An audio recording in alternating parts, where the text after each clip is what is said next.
Okay, today we're doing a mystery shop video at Sportsman's warehouse. I'll talk about some gear and some bargains and some good things for you to get for your camping adventure. They seem really busy today, like they're giving stuff away. We'll see what they got inside. Okay, the first thing I see walking in is, well, this cute display. Okay, let's talk bear spray. I would not go into the woods without it. In 2015, while sitting by a campfire, there was a black bear that came out of the woods. We heard a crack. Thought it was a deer, looked, and it was a black bear. Somebody had left food out by a salt lick, and it was going for it. Thankfully, it was turning its head back and forth, and it didn't want any interaction with us. However, I did not have bear spray. My friend had a .25 caliber, which he shot into the ground, and my other brother-in-law had a stick. We had to go over a ditch and bum rush it with our truck. Anyway, bear spray, that's what I'd recommend. As long as we're talking about how to be safe in the woods, mosquitoes, ticks, not only are they an aggravation, but they can affect your health. So, I would always recommend having a good way to repel them at your campsite. One of the best is the thermocell, like these products right here. You also need a good camping chair in the woods. Here's one by GCI that fits all my criteria. It's low enough to fit in a tent, looks sturdy and comfortable, has a cup holder, and is reasonably priced. Another one of my favorites by GCI as well is this rocking model. It's great to sit by a fire and rock back and forth. Yes, I am getting older. Some more thermocells to the sounds of ABBA and babies crying in the store. This thermocell mosquito repellent, the one that you can hold, they have a fishing model. And down here, they have more of the camping model. It works really nice. I would really recommend these. Hey, they got something new here.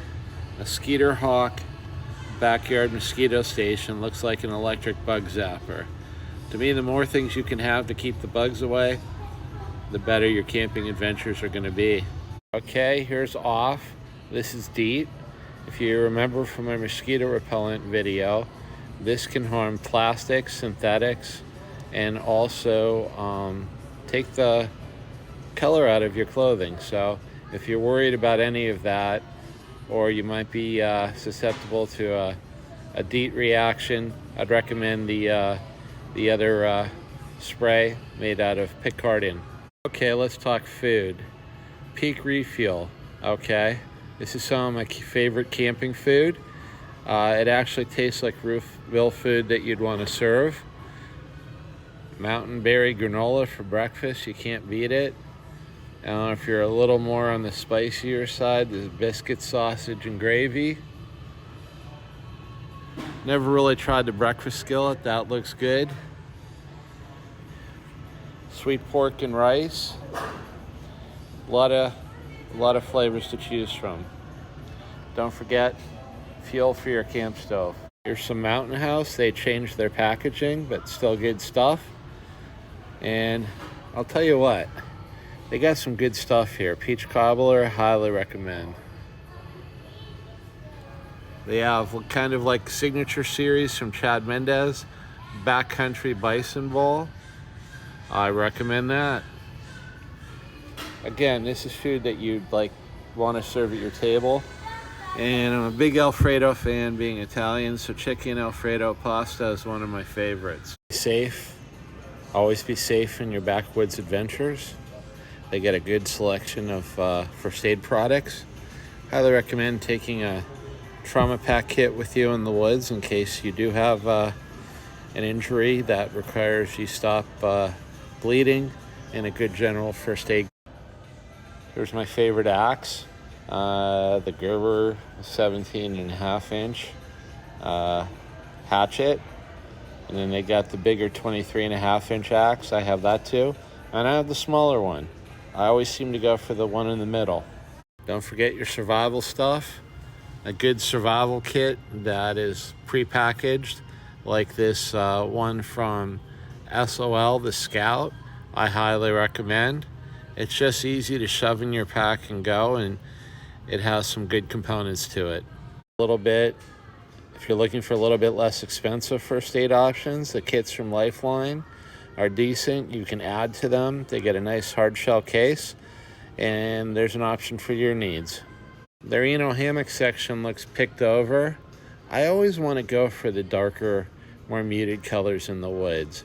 It used to be back in the 90s, yes, I'm dating myself, that they thought that bright, vibrant colors would keep animals away. So you were hiking in your teal hiking pants and putting up your teal tent.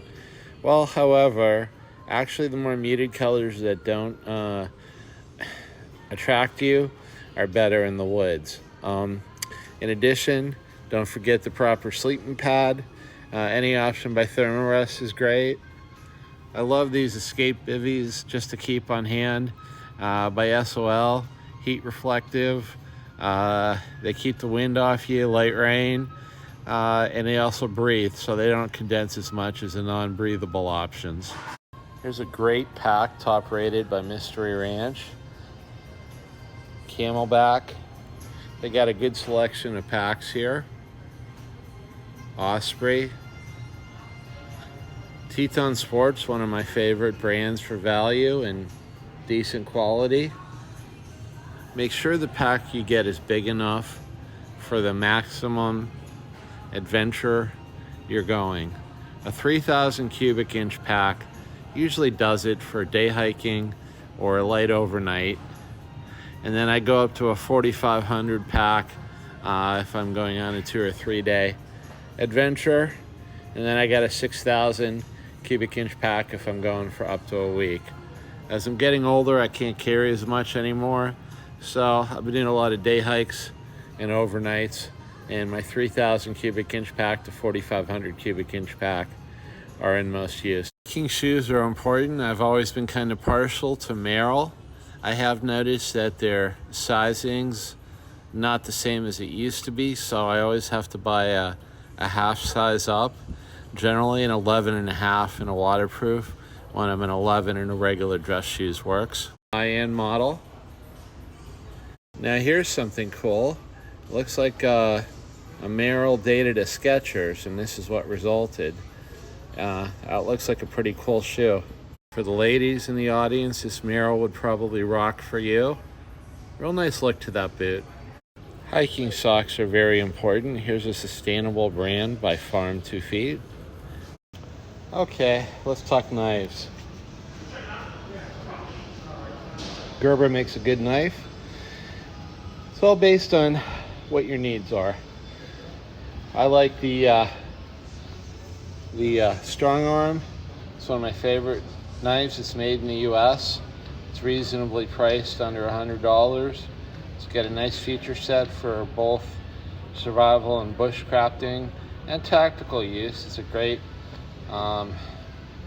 all-in-one blade, kind of like the F-35 is to the fighter jet world. And got a matching pack hatchet that looks really nice as well.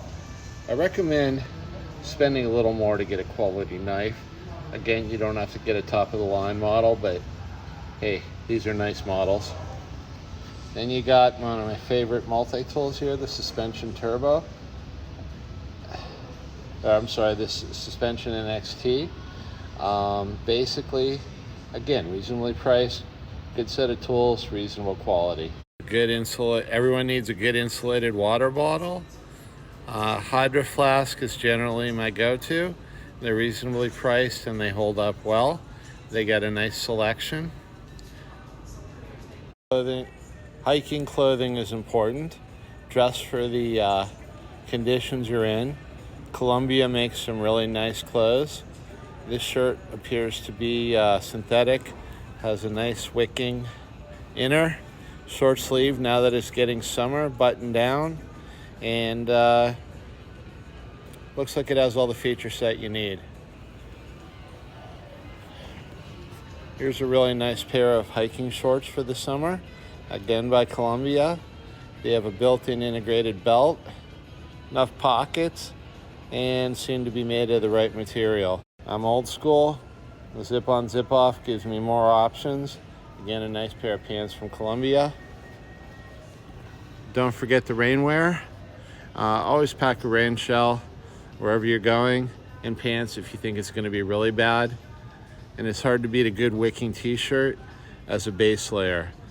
So basically, Sportsman's Warehouse seems to have the gear that you need at a reasonable price. And this is my mystery shop, a Sportsman's Warehouse. I hope you enjoyed it. Oh yeah, please like, click, subscribe. I'll keep trying to bring more videos out to you that help you in your camping adventures as I share mine with you.